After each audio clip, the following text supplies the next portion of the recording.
at our Friday night ISI dinners.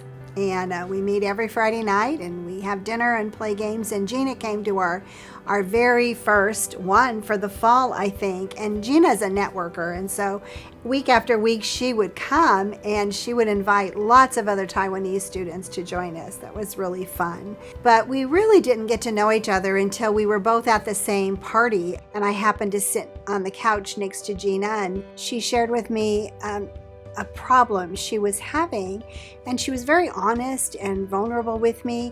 And so as I heard her heart, I just felt like the Lord was asking me to pray for her. So I asked her if I could pray for her, and she said yes. And so I prayed for her about this situation. And after that, our hearts just kind of melted together, and we became really close friends, kind of almost mother-daughter kind of friends. So after MaryLynne prayed for me, I started curious about why she wanted to pray for me as a stranger. My understanding about prayer, it is very private.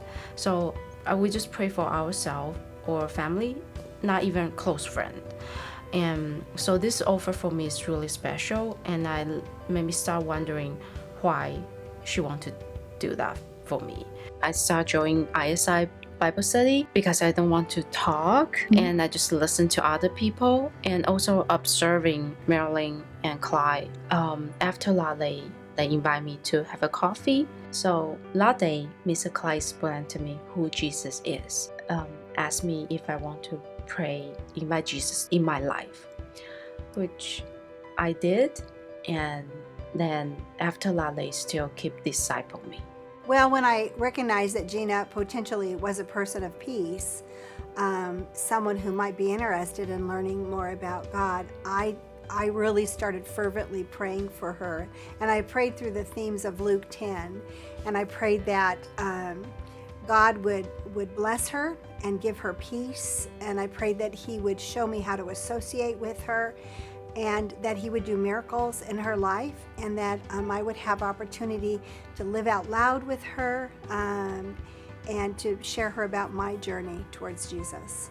And then just very naturally, opportunities came around, challenges for Gina, where she would reach out to me, and then I was able to step through that. Like I mentioned earlier, Mr. Clyde explained to me who Jesus is, and in that time, I just thought, of course I will invite Jesus to my life because He just, another God. So I feel like it's after I become Christian, I make the decision, I made the prayer. After that, a lot of people come to me and congrats me and then reach out to me. And then I just feel like, so it's a big things. It's different, but why is different? Why is different? So then I start wondering, and then start really deep in the Bible study, and then start to ask questions, start thinking why, and then start thinking who He really is. So it takes me time to understand who Jesus, like true Jesus, is. ISI like home to me right now. So I really want the people who like me as international student come along, know Jesus Christ. And I also try to learn more and a lot of discipleship class. And I invite my sister. When she come to study, I invite her to ISI, and she make friend in ISI, and then become Christian. If I could challenge people to look for people of peace and to begin a relationship with potential people of peace, I would say that on the one hand, it's very challenging to make space and time for international students in our busy lives. But on the other hand, it is so worth it. When I get that phone call or that text, or someone's pulling me aside in a different room and sharing with me, a deep spot they're in, a hard place, and I'm able to take their hand and pray for them, I just feel God's pleasure all over me when I do that, and all over them.